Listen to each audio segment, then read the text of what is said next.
اگر آپ کو روکنے ٹوکنے والا، ڈانٹ ڈپٹ کرنے والا اور آپ کی اصلاح کرنے والا کوئی موجود ہے تو اللہ کا شکر ادا کریں، کیونکہ جس باغ کا مالی نہ ہو وہ بہت جلد اجڑ جاتا ہے۔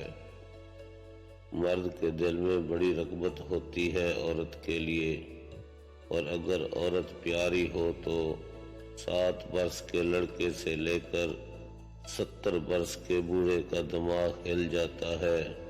عورت بھی بڑی بے بس ہے، کوئی اس پر انتظار ٹھونستا نہیں، لیکن اس کی روح میں انتظار ہے۔ شاید وہ اس لیے راہ تکتی ہے کہ کوئی اس کا ہاتھ پکڑ کر اسے واپس جنت میں لے جائے۔ محبت کی اولین سرشاری میں ہی محبوب کی سرجری شروع ہو جاتی ہے۔ اس کی عادتیں، کردار، عقل، شکل، ماضی، مناسبتیں، مشغلے، سب کی دھچیاں اڑائی جاتی ہیں۔ نفرت کرنے پر قادر آزاد انسان نکتہ چین بن جاتا ہے۔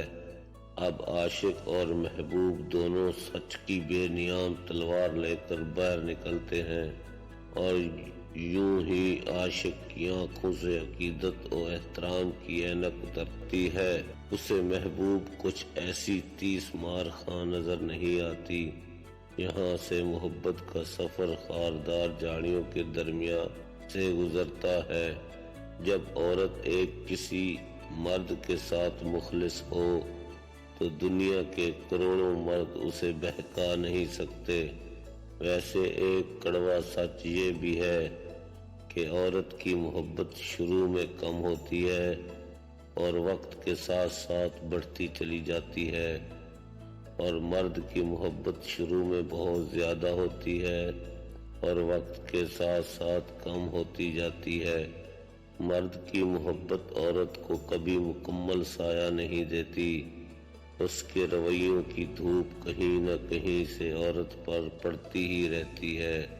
ایک مان ہی ہوتا ہے جو ہر کسی پر نہیں ہوتا، کسی خاص پہ ہوتا ہے، اور اگر وہ آپ کا مان توڑ دے پھر اس مان کے ساتھ آپ خود بھی اس طرح ٹوٹ جاتے ہیں۔ کتابوں کی اہمیت اپنی جگہ، سبق اصل میں وہی یاد رہتا ہے جو وقت اور لوگ سکھاتے ہیں۔ کچھ عرصہ کے لیے رابطے میں پہل کرنا چھوڑ دیجئے، آپ کو پتہ چل جائے گا کہ آپ کتنے مردہ پودوں کو پانی دے رہے تھے۔